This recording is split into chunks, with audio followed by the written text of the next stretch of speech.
乡亲啊，继续来看中国暂停着台湾往来进口，海外侨胞嘛想要买往来挺农民，但是无奈因为美国的法令有限制，台湾的往来无法度入去甲美国。另外海外市场是传来着好消息，昨暝佫接到日本一间大通路商订买着1200吨的往来，目前台湾往来销日本的数量来到6200吨，创下着历史的新高。在美国1年多的台湾人，小关想要听家乡的往来，本来已经订一箱订好啊，但我条款袂使进口美国。因为我们台湾的凤梨真的非常好吃啊，可是很可惜就是买不到啊。当成支持台湾。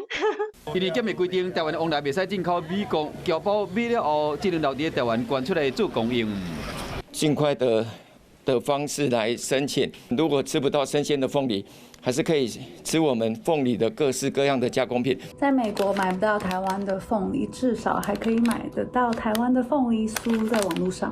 侨胞改买加工制品停台湾，农会嘛宣布讲，今年5月份将有6吨往来会运到澳洲。过去嘛一直咧持续拓展海外市场，因为网友伫面册顶面打出关务署的数字。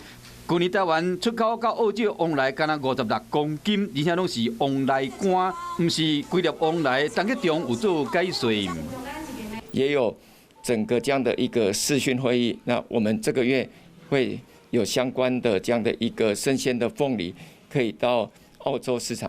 日本方面有好消息，台湾往来出口到日本是有史以来上济，确认是5000公吨。日本还有一个非常大的通路商呢，他会再加码1200公吨。